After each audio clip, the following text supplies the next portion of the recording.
How's it going, PBL fans? Welcome to week 11. This is Jacob, your coach of the Snowpoint City Stantlers, and we're back after getting a win by forfeit last week. This week we're playing against Jake, the coach of the Pikipeks, and it's a battle of the Jakes today, and we're going to go ahead and jump on in and see what happened. Now, his team is a little bit annoying for mine because his whole team, well, he has a lot of Pokemon on his team that just outpace mine in general, so that was going to be a big struggle for me. Anyway, I lead off with Choice Scarf Infernape. I was hoping that he would maybe lead off with like a Alolan Ninetales so I could stop him from setting up his Aurora Veil. But he leads with Kabutops and Mariana. So we do see Son Goku here just go right away for the close combat and just instantly drops the Kabutops. I don't know if maybe he was Choice Scarf 2 or what, but either way we outspeed and we take him out and we're off to a good start, off to the races. Alright, so after that, he brings out Jigglypuff, his Mega Slowbro, and it was pretty obvious that we couldn't really do much here because we are Choice Scarf, so there's not, close combat's not going to do anything. So I figured, I'm going to bring my Mew in and, go for like a setup on screens or something like that. We can see that his Mega gets off here, and I believe he just goes for a Scald. This battle was a couple days ago. Yeah, he just goes for Scald. So at this point, I'm thinking, okay, he might just switch in Kartana on the Reflect and start setting up on me. So I'm going to go ahead and U-turn out and see what he planned to do. Now, he actually decided to stay in, so I figured that probably meant he was going to Toxic, but, it is what it is. We just go ahead and switch out to King Kai to absorb whatever it is he's going to do, and he does, in fact, go for a Toxic and gets that status off on Manaphy. This, however, is a good position for me because Manaphy can just kind of set up in this thing's face, or we can just go for an attack. Either way, we can get some damage down on the field. I do decide to go for the Tail Glow. I just had a feeling that Jake wasn't going to switch, so I decided to stay in and just test the waters. So we go for that while he goes for a Slack Off, probably expecting me to go for like Energy Ball or something like that. And he gets some of his HP back. So at this point, I know that I'm good to go. I can fire off an Energy Ball and at least take out the Slowbro, or if not, at least heavily damage anything that comes in on it. So that's my plan. I just go ahead and press the Energy Ball, and he's going to switch out to Grimace the Gengar. Great read on the coverage move, by the way. Should have just gone for Surf in hindsight, but that is all right with me. So we get the Energy Ball off, and it does about a little over half, so we could use it again, just, deal some good damage. And that is what I planned to do. Now, this was a pretty bulky Manaphy, so we could take any one shot from this Gengar from the health that we were at, so long as it wasn't Spets. And we see here that the Destiny Bond comes out, so this is going to be another week that I happen to lose one of my sweepers to a Destiny Bond. Not the best thing in the world, but, it is what it is. I went for Ice Beam in case he swapped to Kartana, just to get that thing out of the way. And we can see that the Disable comes through, and then Manaphy is going to drop down to the Destiny Bond. So we're going to need to be a little bit more aware of Destiny Bond moving into the future weeks, but that's alright. From there, I kind of figured he would just go out to Kartana, so we both kind of had to pick something to bring in, and he brought out Shredder, and I just, called his bluff and went out to Son Goku, because then, even if he went to Ninetales, I could stop him from setting up the screens. So he does switch out immediately and brings in Jigglypuff, the Slowbro, and I think I just went for the Flare Blitz. Yeah, I just didn't want to take any chances. If he did stay in expecting me to U-turn, that could have been game alone if he went for like a Swords Dance. So we decided to just stay in, go for that. And at this point, I go ahead and switch out. I didn't know if he was going to go for Scald or for Toxic. Either way, Mew's the best option because of the fact that after he goes for Toxic, as you can see, we actually get the Synchronize, which is going to deliver a Toxic right back to him. So basically, Mew drops down a status without having a status move, so that's pretty cool. So at this point, I'm like, alright, you know what, that's cool with me. I'm just going to go ahead and let this Mew go down. And while doing that, I'm going to go ahead and set up my screens, just get him up and out of the way. He clearly is okay with this matchup, so he's not going to swap out, and we're safe to go for some defensive moves. Now, I did go for Reflect first, just in case he did bring in Kartana, that I would take reduced damage and be able to set up the light screen afterwards, because I knew that Slowbro would not kill me before that.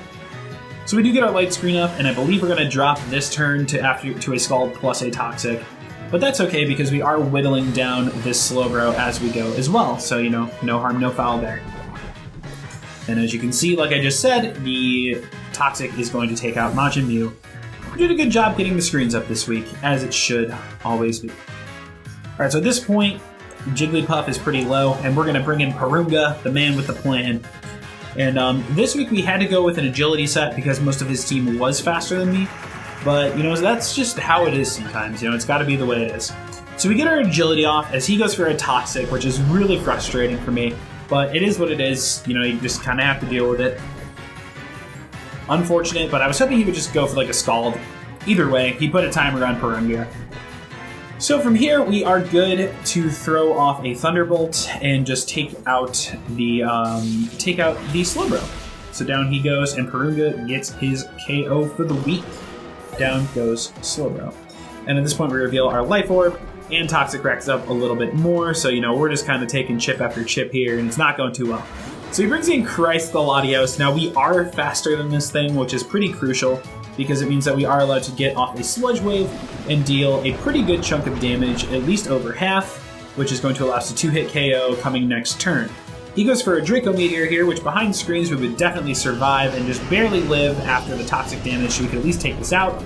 But unfortunately, he does get a critical hit, which ignores the screens, and down goes Purunga. At this point, the battle had a very bad chance of turning in the wrong direction. Luckily, we have Deborah, the Escavalier, and he comes out ready for his debut in the PBL.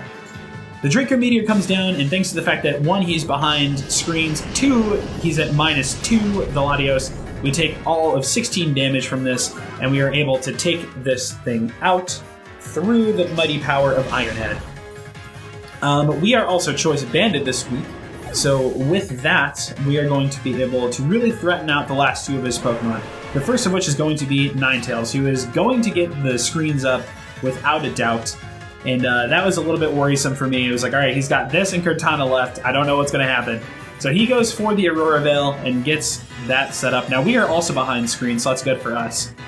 And then we go ahead and pop off an Iron Head, and through the wonder of Choice Band, 135 base special attack, and a ×4 weakness, we obliterate the Ninetales through the Aurora Veil. So that is a huge play in my mind. And out comes Shredder. It's Cortana versus the world. And now, depending on the set, I could be in trouble or I might not be, so we don't know. At this point, he goes for a Z move, and I was thinking like maybe he has some kind of like, what was it? What's the move? The fighting type one. I forget what it's called. All Out Pummeling. There it is. That would have really messed me up. But instead, he goes for a Corkscrew Crash, which is still going to smack me for pretty good damage, but it does hit me neutrally, and it is behind screens.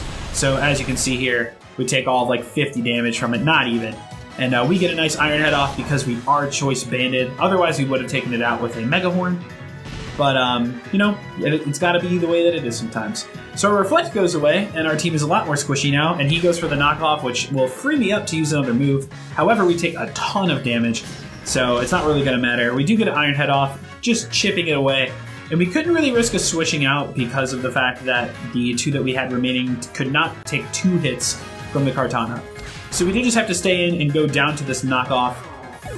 As we see, Cortana gets an attack boost, so that is going to make it very deadly if I can outspeed my Pokemon. However, we do have a Infernape with a Choice Scarf, so we are going to be able to outspeed this thing and go for the Flare Blitz and just take this thing out of oblivion with a massive, massive Choice Scarf Flare Blitz, ×4 effective, knocking out Shredder and getting the W. And with that, Son Goku leads the team to victory, finally taking 2 KOs and being an overall menace to his squad. So GG to Jake there. The game was a little bit closer than I wanted it to be. That the crit on to Purunga made it a little bit tighter than I planned, but it is what it is. We still got the win, so I'm proud of my team. Glad that we can make a return to form after kind of falling off the wayside for a while there. And next week we play against Mike of the Sharpedos. Brendan had to drop out, so now it is a different coach. And last time we 6-0'd him pretty easily with Altaria, so we'll see what happens this time. Thanks again for watching, everybody, and we'll see you in the next one.